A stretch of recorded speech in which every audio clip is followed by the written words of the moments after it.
Let me show you something absolutely amazing about the Meepo Voyager. The quick short guide.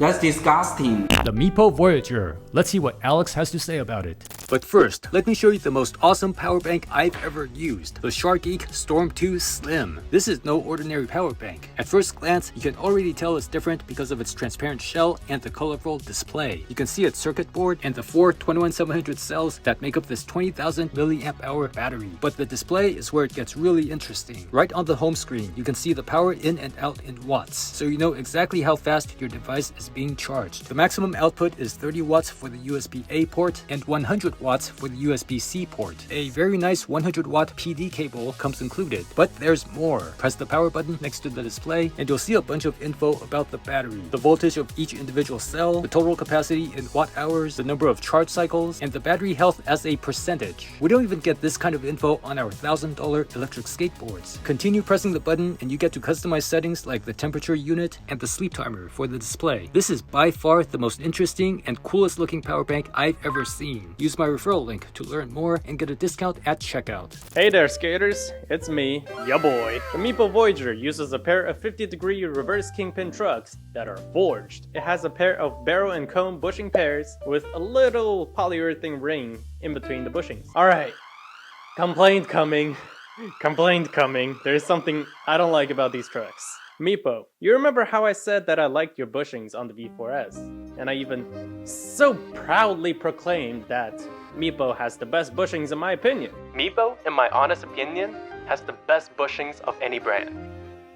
Well, you kinda stabbed me in the back here, man. Because the bushings on the Voyager, they're really hard. And with the polyurethane ring in the center, it makes the board really hard to turn. Yeah, so I tried to put the bushings from the V4S, which I like a lot, because they have a good rebound and it feels really good. But problem I face is that the V4S bushings are quite a bit taller than the ones on the Voyager, so it won't fit on the freaking trucks. It's your own products and it's not interchangeable. That kind of boggles my mind a little bit because it seems like such a common thing. So anyways, well, rant aside, so I took out the polyurethane ring from the front truck and now it's relatively easy to turn. So yeah, there's that. These stock 90mm urethane wheels, they're like any other 90mm urethane wheels. It comes in Meepo's signature orange color. Looks pretty good. The optional rubber Cyclone 110mm wheels, which are made out of rubber, so it feels really good. And it's 68A, which means it's super freaking soft. It makes it easier to go over potholes or some uneven terrain. These wheels feel so good. It's great at reducing road vibrations and yeah, feels really good. Like it. These are good. With it being so soft and made out of rubber, it grips the road super good. My major complaint with urethane wheels is that on wet grounds, they make you do slides that you don't want to do. But with the rubber wheels, you don't gotta worry about that. With them being so soft and made out of rubber,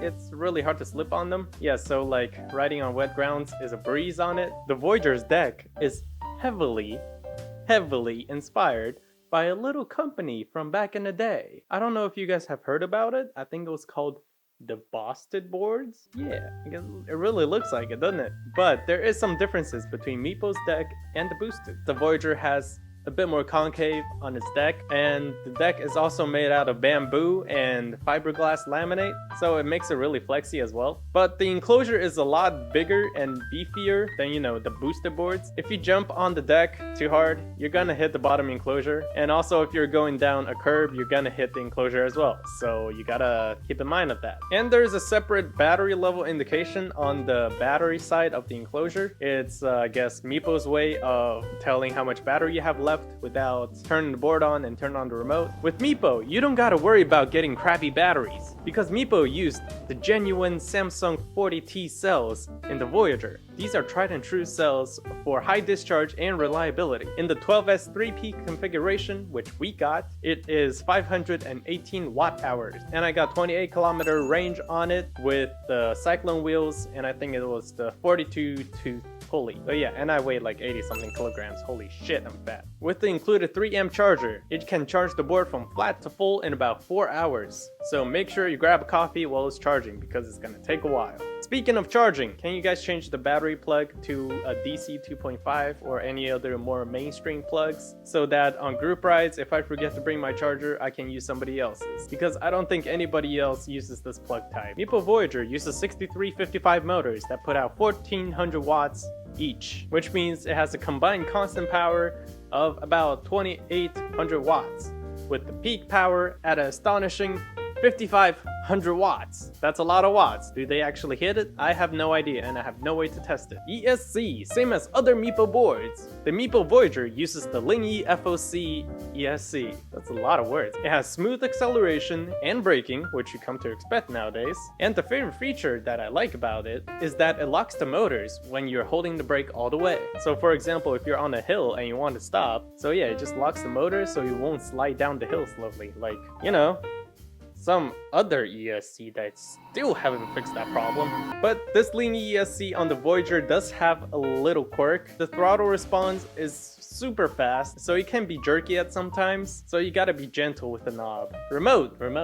It seems to me that Meepo uses a new remote for every single one of their boards. With the Voyager, Meepo has included their new M5S remote. Look at this thing. This thing is tiny, and it's like a toy. It has a little screen in the middle, and it has all the features that you need. I love this thing. It's so convenient. It has the on-off switch, has the good old speed mode switch, and it has a display that has all the information that you need. I love it, especially how thin this thing is. I put it in my pocket. It's not really cumbersome at all, even if you're wearing, like, you know, jeans. So I love this thing. And there's also a thing about Lingy ESC and Meepo's remotes. You can use any other Lingy ESC remote, and they're all compatible. So you have so many choices for the remote that you want. But it's kind of hard to top the M5S remote in my opinion. This thing is, at least for me, it's the best so far. The looks of this board is really similar to Boosted, behaves really similar like Boosted, and I think it's an upgrade for, you know, this form factor of boards. You know, all the boards in this form factor, they're gonna start looking the same, but Meepo, their boards are made really professionally. Like even on the bottom side, you can see all sorts of warnings and all that, which is kind of rare in the industry. But yeah, this board is really well built and love it. This board is for the people that loved the Boosted board back in the day that wants an upgrade. This thing is great for commuting, riding around in the city, going on group rides. It's a very classic design with the flexi deck and the rubber wheels. The ride feels really smooth. Yeah, it's kind of classic. Yeah, it's kind of like classic cars. It's a design that I don't think will ever go away. So Meepo, keep up the good work. Change the bushings, please. I beg you, please. Can you guys just use the tall bushings that feel so much better in the future? Thank you. Love you. I actually got to try this board in the US. I was in the US this past summer. I didn't spend a lot of time on it because I was dealing with other stuff, including COVID. But I did ride it a couple of times. Not very far. I think I put in maybe, I think less than 20 miles. But I did get to try it. Just like Aleks, man, I hated these bushings. I tried making them looser. I tried making them tighter. They just didn't feel right. And it's not like they're a little bit off. Most boards come with bushings that are not great. Some come with bushings that are good. Very few come with bushings that are really bad. This is one of the boards that I feel like the bushings were just terrible. So if you get this board, you probably gotta change bushings. At least that's been my experience, and apparently Aleks is. I'm not sure about others. I'm also not sure that every board had the same bushings. It's possible that I had different bushings on mine. The Cyclone wheels are pretty cool. They are soft and comfortable. Now when they're soft, they're gonna eat up more power, but this board has a really large battery for this category of boards, so that's not really an issue. I want to point out something. Aleks said that, or I had the impression that he's saying that you can ride on wet asphalt with rubber wheels and it won't be a problem. I would still highly advise you to be cautious because I have slipped on wet surfaces before with rubber wheels. I mean, not these rubber wheels, but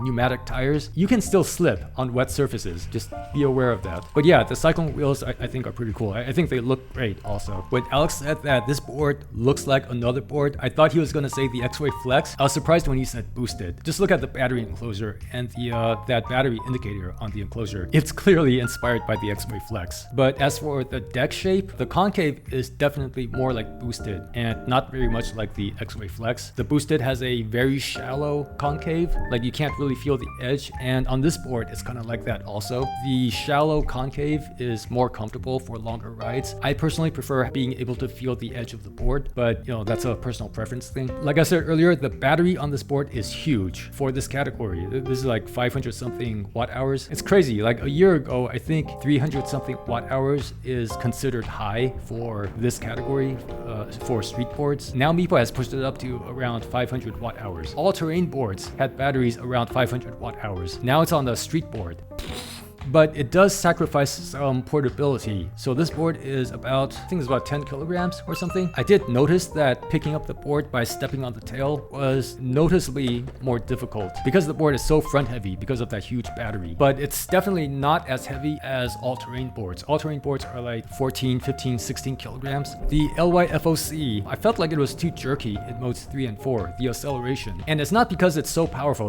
This board is really powerful. Aleks is a DIY guy, so the way he feels about power is like different from the rest of us. But yeah, this board for this category of production boards is really powerful, but that's not why it's so jerky. Like you can have a really powerful board and still have the acceleration feel smooth and really intuitive and controllable. This one, like if you're not careful with the throttle, it just kind of feels like oof, wants to throw you back. Yeah, I feel like they gotta tune that. I just want to emphasize this. You can have a board that's really powerful but still feels smooth. So essentially this board is for people who want the street board form factor with lots of power and lots of range and don't really care about the rest. I mean, bushings you can change by yourself. The ESC, like the jerkiness, I guess it's not gonna affect heavier people as much. I'm about 75 kilograms. Aleks is about 80. So if you're much heavier than the two of us, you're probably not gonna feel that jerkiness as much. But for me, it was a little too much. I think this may be, at least from the big brands, from the big e-skate brands, this is the largest battery I've seen on a street board. So pretty cool.